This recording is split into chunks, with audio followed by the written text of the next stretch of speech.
morning. Welcome to Shawnee Mission Unitarian Universalist Church.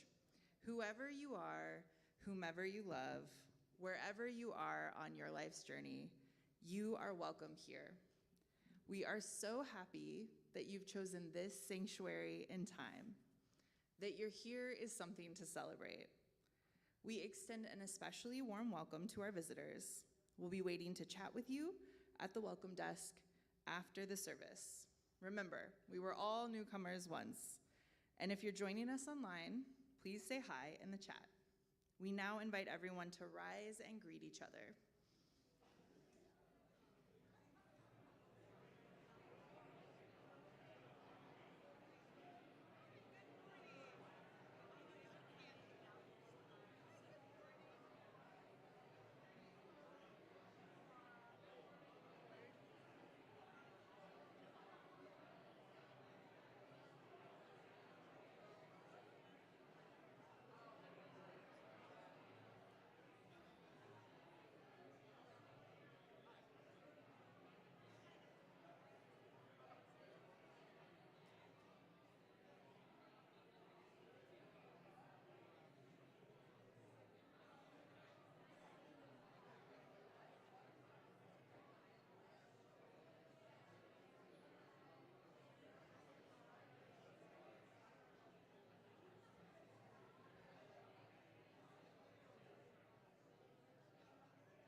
Thank you. It is good to be here together. This morning I have just a few announcements. First of all, is Miss Allison Blakely here? Oh, woo! Well, in her stead, I will tell you that after the service, if you're interested in going to a beautiful installation of women's history, you can go right down the RE hallway after the service. It is fascinating, lovely, and is in room 26.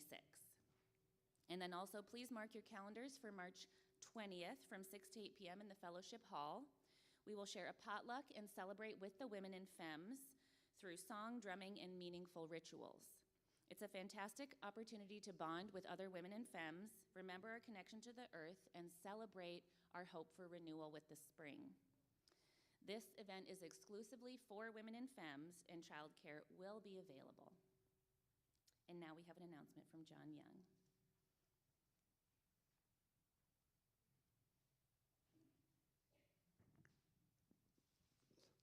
I want to tell you about the artificial intelligence workshop we're going to have here in this sanctuary next Saturday morning, the 21st, from 9 a.m. till 12 a.m., 12 noon.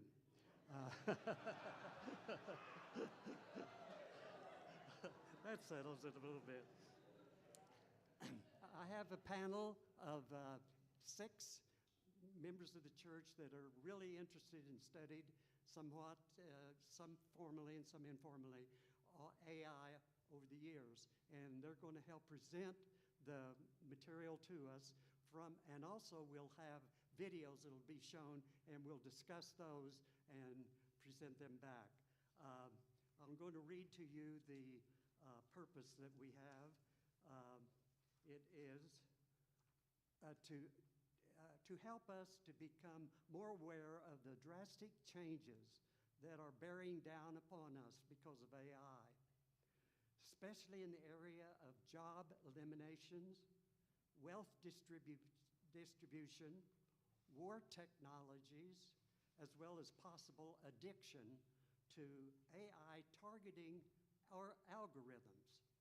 And the panel will also discuss what we need to have within ourselves, our inner resources, in order to cope with the changes that are coming down upon us. There will be childcare for 2nd graders down. So if you're young and have children, bring them. Okay, thank you.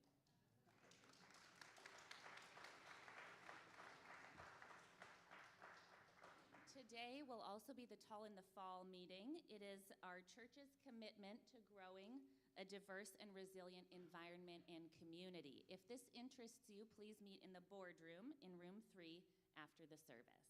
And next week, there will be a CPR certification class for anybody who wants to get involved with the kids, or if you just need this for your job, in the multipurpose room after the service. There will be a moment for everyone who's watching online where we're going to pause the live stream and the picture will stop, but the audio will continue.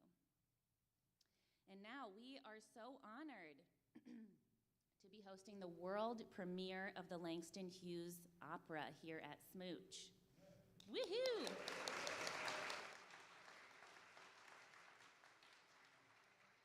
The service will be running long today. It will be about 90 minutes. There will be a photographer and a videographer here. There are red wristbands that you can scoot out and get if you'd like during the opening hymn if you do not want to be photographed. And now we have an announcement, a stewardship testimony from Mike Paget himself.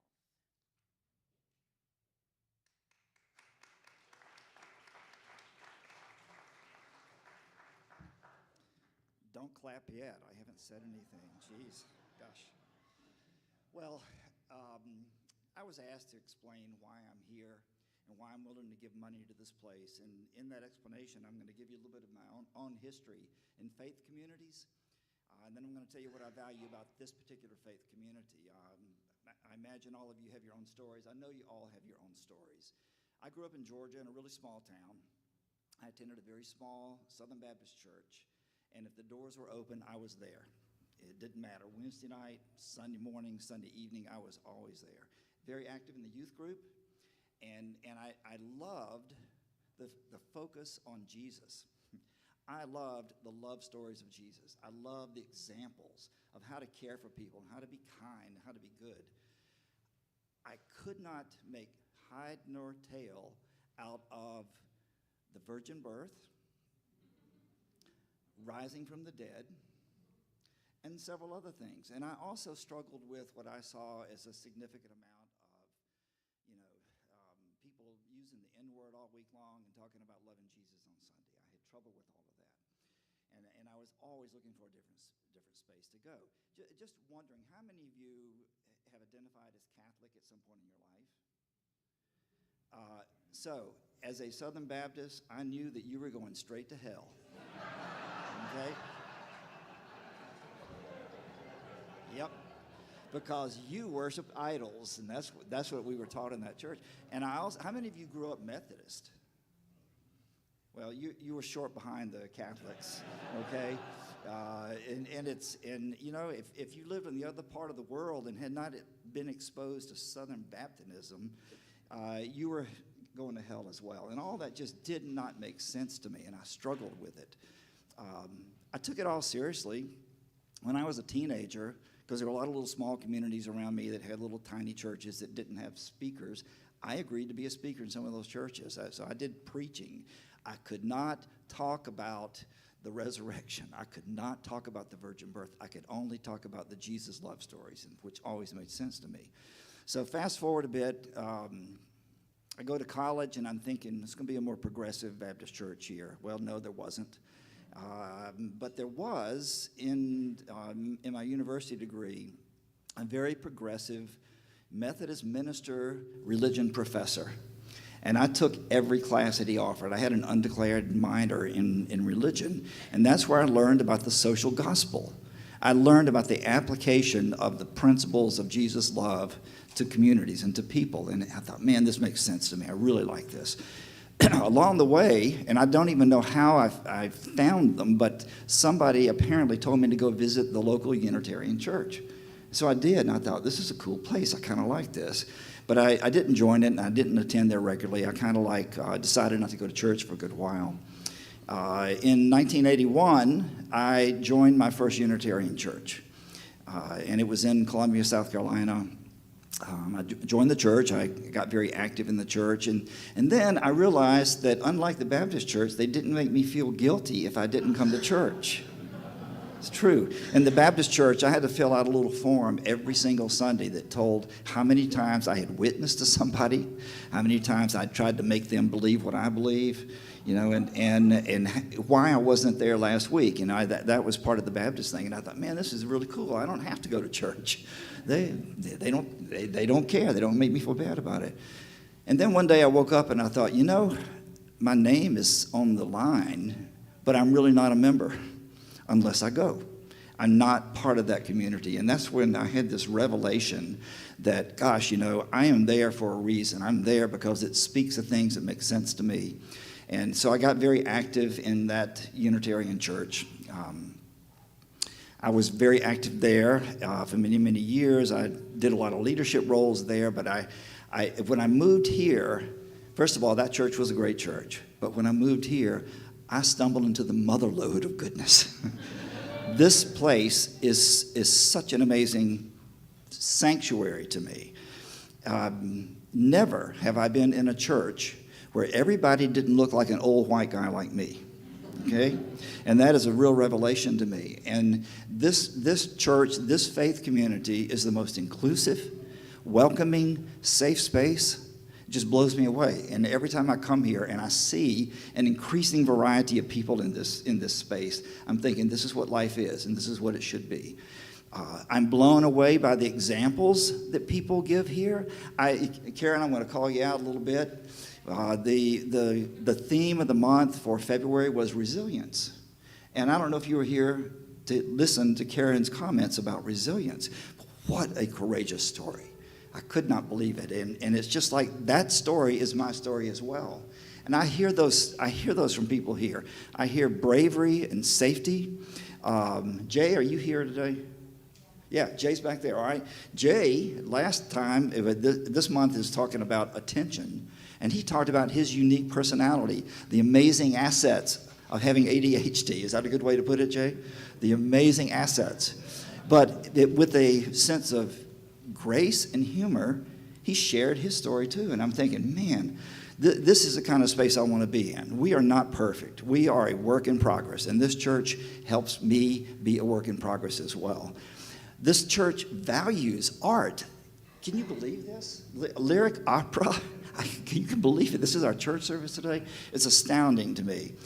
If you wander down the hall, you'll see our art gallery that Tina Cohn curates. It's just amazing. She brings in great artists and has them do an artist commentary early on. I mean, to me, art and life are one and the same. And we need art, we need music, we need all of that just to help us find ourselves, vent the things that need venting, and find some kind of safety on the other side. The music here is just incredible. Daniel Doss has blown us away with his talent and his contacts and his resources. Oh, man, yeah, just astounding. And while I'm pointing out names, Neil, what you bring here, this is here because of you. It's just another astounding asset for this space here. And you know I can't get up here without saying something about the green guitar, right? Okay?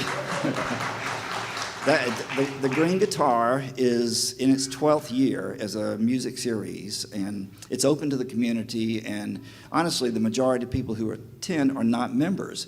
And while I want to see all of you attend, it delights me that there are non-members who come here, because they walk in this building, and I'm hoping that they will soak up the vibe and kind of get an idea who we are. Because, you know, unlike my Baptist days, when I felt obligated to make people believe what I believe, I don't feel that anymore. I just feel like, guys, you got to know what this space is. I want you to see it. I want you to feel it, and you know, hopefully be interested in it. So that is my story. That is how I got to where I am now, and I am so deeply appreciative of the talents here. Reverend Rose, good Lord. Thank you, Rose. Yeah, it's just, and a few weeks ago when we were leaving the service, I just said to her that I sat in the back and just looked around the room and marveled at all the human beings in this space. Thank y'all for being what you are. Now here it comes, all right? It is time to pony up, all right? We got to pay for this place. We got to pay for Rose. We got to pay for all of the services that we need, and we know that. All of you have to manage your own budgets. This is a budgetary issue, and at this time of year, it's when we talk about money, and nobody likes to dwell on it, but it's a reality. 4 weeks from today is the goal for the board, for the congregation, for the stewardship committee to know what your pledge is. And if you can please consider it and pump your money that direction, let them know what you intend to do for the next year. The reason they want to have it now is they've got to plan a budget for next year. And if they have this information, then they can do that. So that's my story, and I'm sticking to it, guys. Thank y'all so much. Thank you.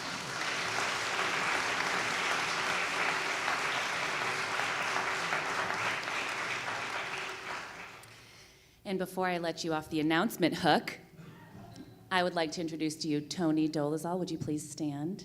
This is our facilities manager, everyone. You may sit down. He is in charge of 95,000 square feet of building and 17 acres.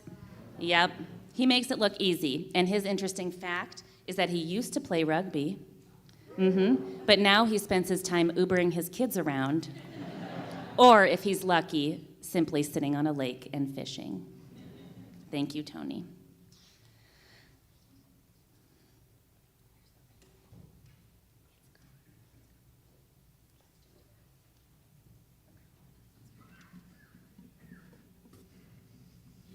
As Allison Cambridge, the creator and director of the Langston Hughes Opera, comes forward to light our chalice,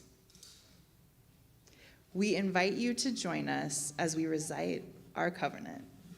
Let us affirm that love is the doctrine of this church, the quest for truth is its sacrament, and service is its prayer, to dwell together in peace, to seek knowledge in freedom, to serve humanity in fellowship, to the end that all souls shall grow into harmony with the divine. Thus do we covenant with one another. Please join me as we sing our children out to their classes.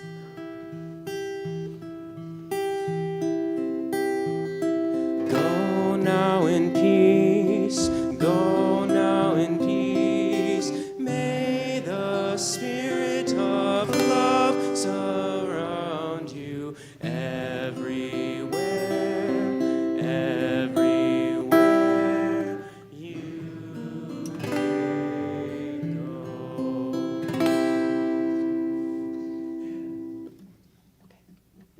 And now, because we're having a strange, shortened service, we're going to do the offertory while we sing our favorite hymn, Blue Boat Home. The work of the church depends on us. Please remain seated while we sing so we can also pass the baskets. The offering will now be given and received in grateful appreciation of our shared values.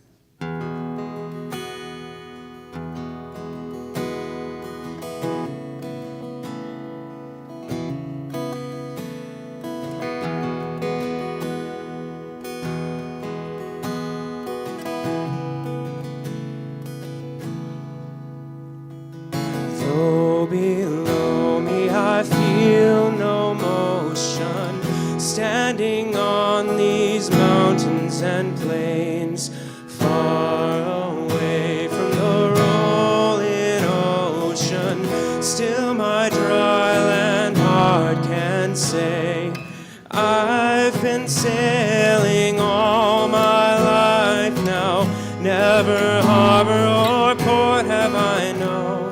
The wide universe is the ocean I travel, and the earth is my blue boat home.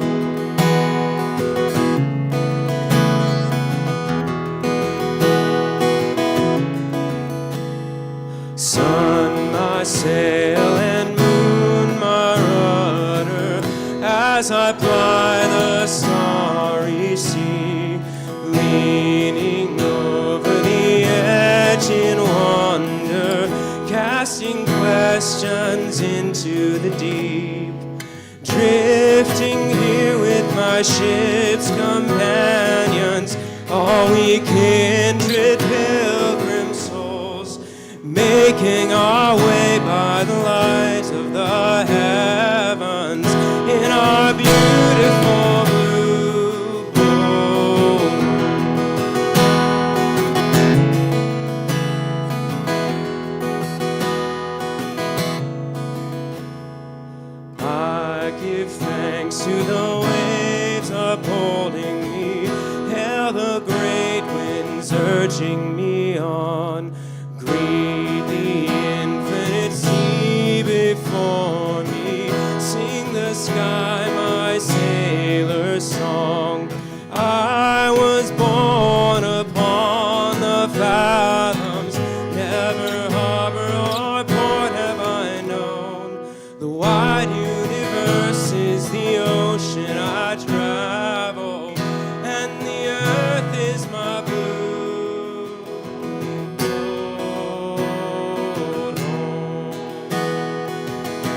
Good morning.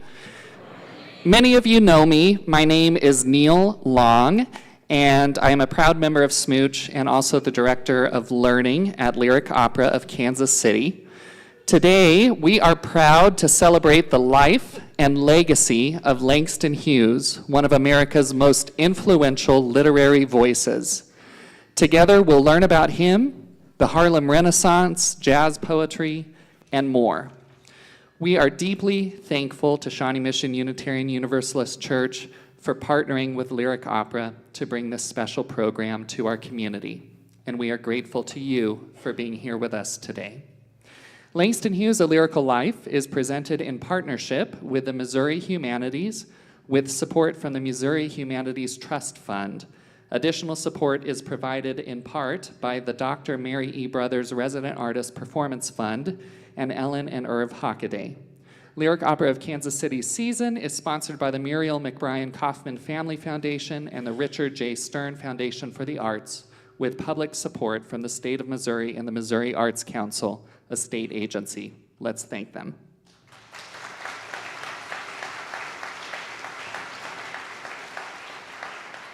There will be a guided discussion after the program, so as you watch, consider how you see, hear, and feel yourself in the words and music. We look forward to hearing about your experience. Without further ado, let's begin the program with a round of applause.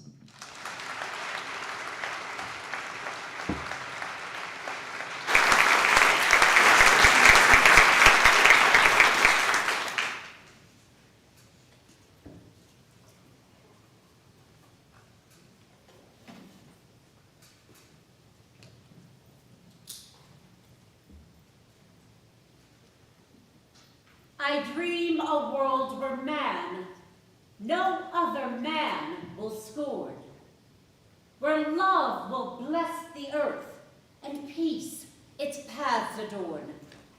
I dream a world where all will know sweet freedom's way. That is what Langston Hughes, America's most defining, emancipatory, and a lyrical poet, would dream. It is a dream we continue to this day. Born in 1901, right here in the heart of America, shaped by the river towns and plains of Lawrence, Topeka, Kansas City, Langston Hughes would become one of the first poets to let jazz, its syncopation, sorrow, humor, and resilience shape the very structure of his verses. Now, as a leading voice of the Harlem Renaissance, and we will hear more about that as our story progresses, Langston Hughes insisted that Black life in America was not marginal, but central, worthy of art and expression in its full complexity. His writing speaks across time and spaces because it fully encompasses the human experience. The ache of deferred dreams, the dignity found in struggle, and the enduring human aspiration to be seen, heard, and free. From his earliest days, Hughes believed that hope itself could be an act of resistance and imagined a world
belonging. But before the world grows complicated, before hope learns the weight of history, a dream often begins in a much smaller and much smaller and much closer to home. In the quiet innocence of youth, shaped by the open skies and steady rhythms of home, comfort is found in simple things: familiar streets, evening light, a place to rest without fear. Hope is not yet burdened by what must be changed. It is simply felt like warmth, like music, like the freedom to move and to be still. And so, Hughes returns us to the first dream we ever know, the longing for joy, peace, and for a world gentle enough to let us sleep.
humanity, humor, and hope.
he came of age at a crossroads in American life, when old hierarchies were being questioned and new identities were struggling to take shape.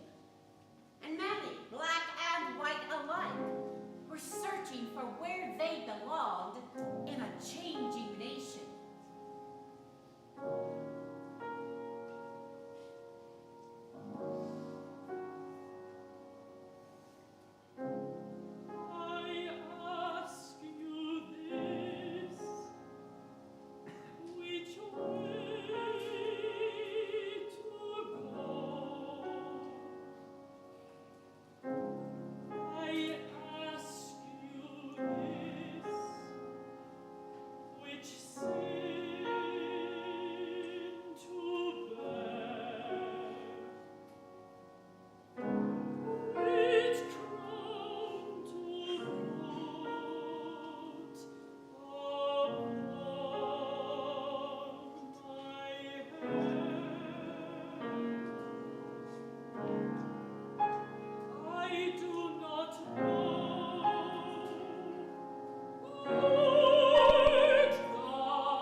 what he heard beyond them. It was in Harlem, where music spilled out into the streets. Jazz and blues, bending time, telling stories with their melodies and lyrics without apology. Welcome to the Harlem Renaissance. What is the Harlem Renaissance? What does that even mean? The term Renaissance is French for rebirth. The Harlem Renaissance was a cultural rebirth or reawakening. While he was its most central figure and voice, Langston Hughes was surrounded by his notable contemporaries, writers like Zora Neale Hurston, W.E.B. Du Bois, musicians, Duke Ellington, Louis Armstrong, Ella Fitzgerald, and artist Jacob Lawrence. All of them transformed Harlem and America. And what was it that made Hughes so singular and definitive during this time and still to this day? He wrote the way that music moved, letting rhythm guide meaning, letting everyday speech sing. In that convergence of word and sound, Hughes found his voice and spoke the truth of the Black experience at that time. Humor and hardship, beauty, brutality, daily acts of internal conflict and endurance. He made the Harlem Renaissance not only a moment of art, but a declaration of presence.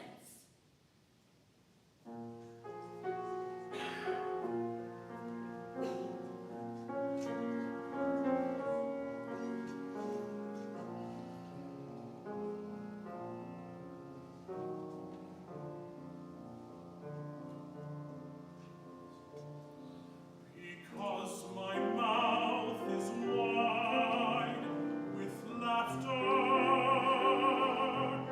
and my throat is deep with song.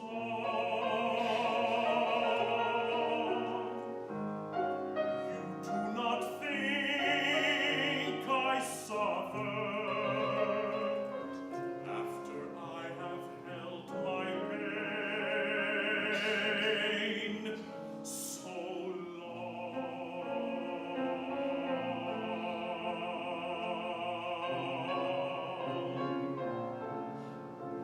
Because my mouth is wide with laughter,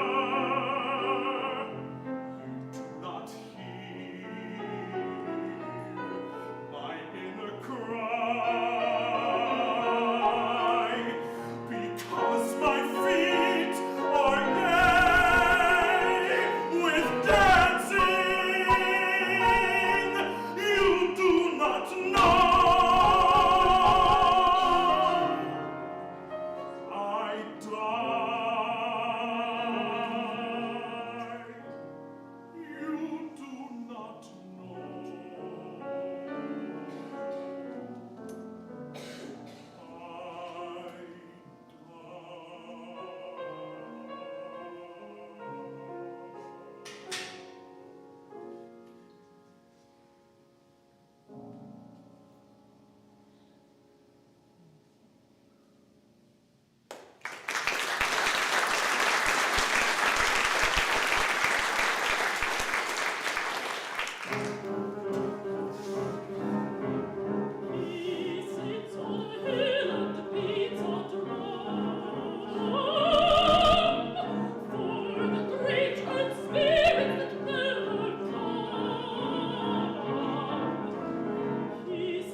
Do you feel that Langston Hughes has spoken to you?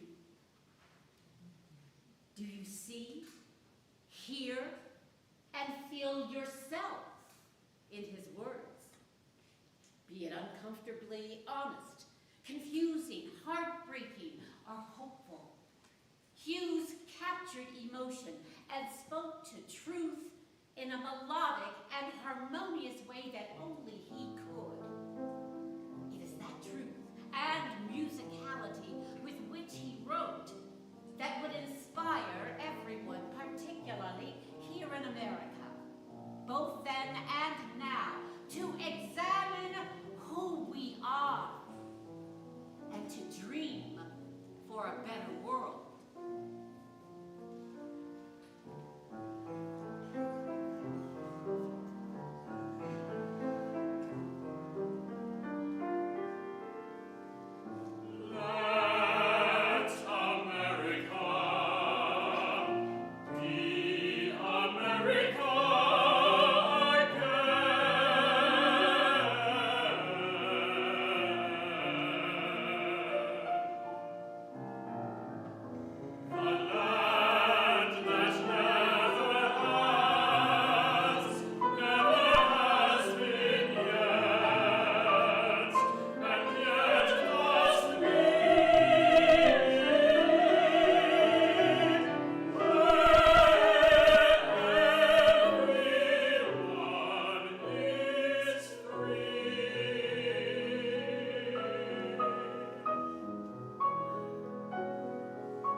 So we heard the narrator ask, do you feel that Langston Hughes has spoken to you?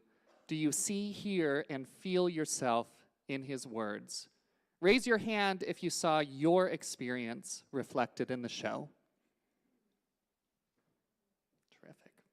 So we'd love to hear from you. What part of this program connected to your life and why? Would anyone like to share?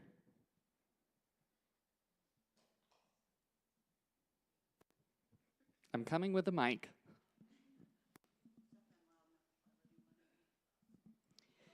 I think that last song, America, about letting America be America, is so what we need to hear again today with everything that's going on in our world. So that song just really, really touched my heart. And thank you, all of you.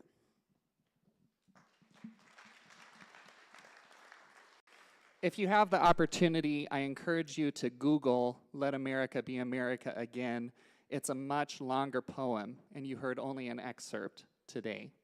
Who else would like to share? What part of this program connected to your life and why?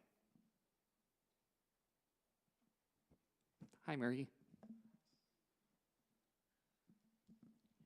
I have biracial children in our family, and this gave me a whole deeper, more intense experience of their lives, and it breaks my heart to look at the things that people in our society have had to deal with, and I'm so thankful to be given this opportunity.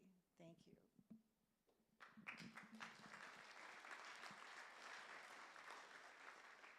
Would anyone else like to share? Hi, Amanda.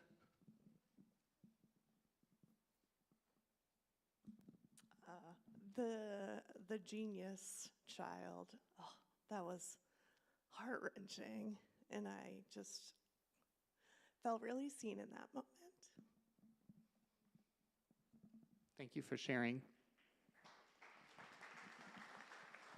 Okay, so now we're going to talk dreams. I'm going to ask you what you would like to share about dreams for yourself, your community, and the world.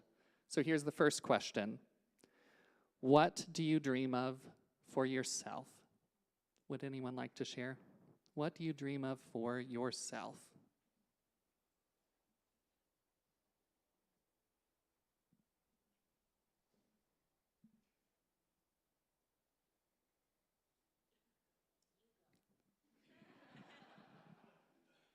Thank you for being brave.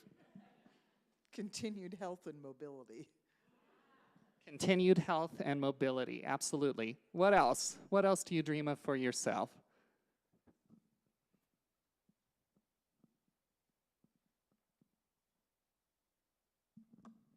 The ability to not just share the dream we heard today with others, but to be part of making it happen, and the ability to help awaken others to their potential to make it happen.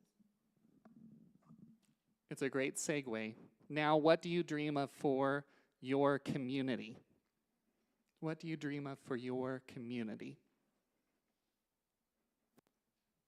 Hi, Naya.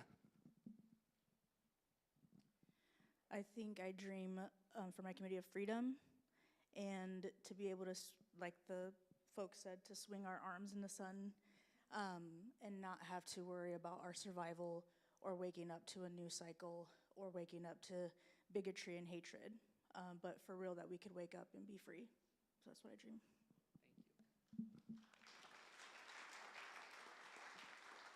What else? Dreams for our community.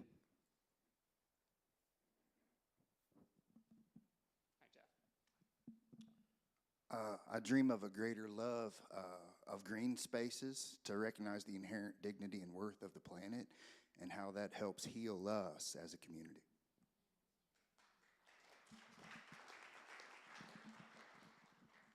Any other dreams for the community? Okay, we'll go one step higher. What do you dream of for our world. Peace. I'm coming. You said it, peace, world peace, calmness, continuity, peace, peace, peace, love, and friendship.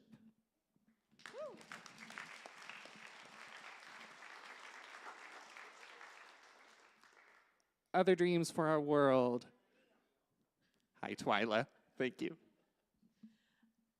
I dream of leadership that is actually forward-looking, thinks about others, and would like to retire very soon. Okay, and now, oh, one over here. Hi, Jen. I dream of a world where every person has the will and the ability to reach their full potential.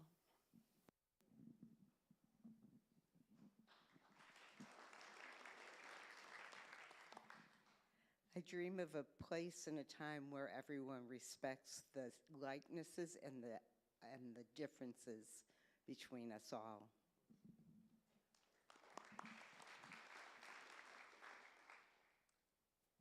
I dream of a world of lasting equality.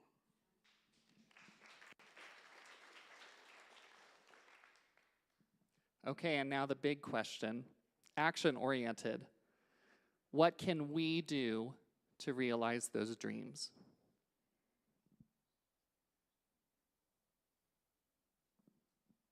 Hi, Hannah. I think a great way to actualize those dreams is to be those who love selflessly, not selfishly, good gracious. Yeah, to be an example of selfless love in our community. I think learning to listen, and I think that's one of the things that this community does a very good job of, but learning to listen and understand others. What else can we do to realize those dreams? In a way, like she said, she did say selfishly, and I have to say yes, selfishly as well, because you have to get to know you first and foremost to be able to help anybody else, period. Meditate, go sit in that corner, whatever you guys do to get that, and then you can look over to your right, look over to your left, and help somebody else. So yes, selfishly as well. Thank you. One of the things I think we really need to do is to speak out when we see something happening that's not right, instead of just kind of going, and the example I'll give, of course, is the men's hockey team and how they didn't say anything when the president put down the women's hockey team, who had also won the gold medal. But it's not just that. It's when you hear a racist joke or a joke about women or a joke about another ethnic group or whatever. We really need to speak out and say, this isn't right. This isn't right.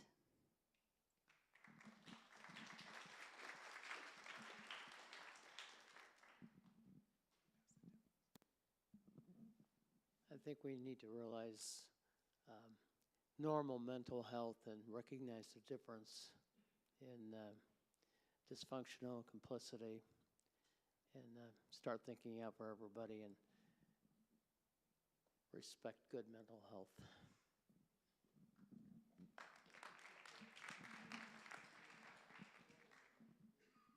All right, well, since we are so fortunate to have Allison Cambridge here, our creator and director and writer of Langston Hughes, would you like to offer any words? I just want to say, first of all,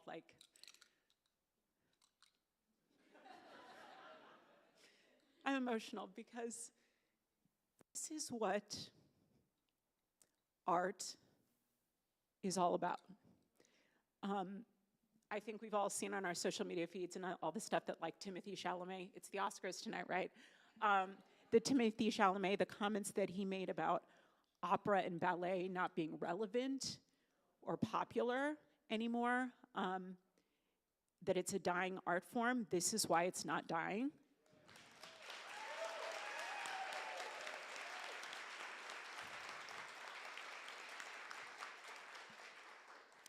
And I dream for more productions, not only of this, but of similar content, to continue to go out into communities and to inspire these conversations, because we need to have them, and this is how change comes.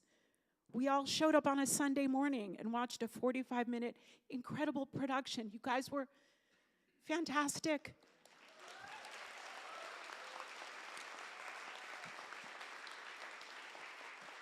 When I started writing this a few months ago, it's not until you see it come to life on stage that you're like, whoa, there's a thing. And we felt it in the rehearsal room from day one. And what you all just did for this world premiere was absolutely fantastic. Thank you all so much for doing the piece justice, and thank you all for receiving it so well.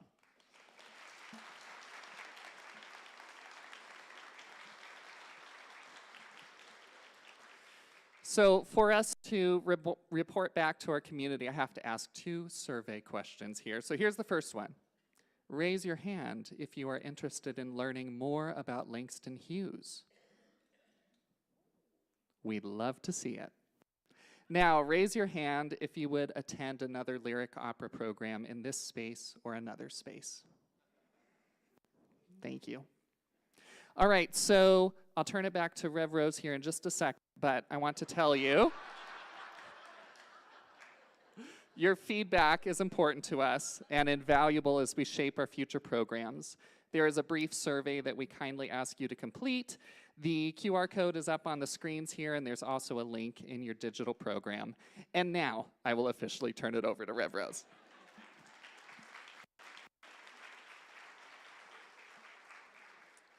We will now be concluding our service with an extinguishing the chalice. Please speak with us as Maddie reads the words. This one. Let us affirm that we extinguish this flame, but not the light of truth, the warmth of community, or the fire of commitment. These we carry in our hearts until we are together again. And for our benediction, I'm going to reread the poem that our worship associate read last week by Langston Hughes. It's called The Final Curve. When you turn the corner and run into yourself, then you know that you have turned all the corners that are left to turn. Go in peace.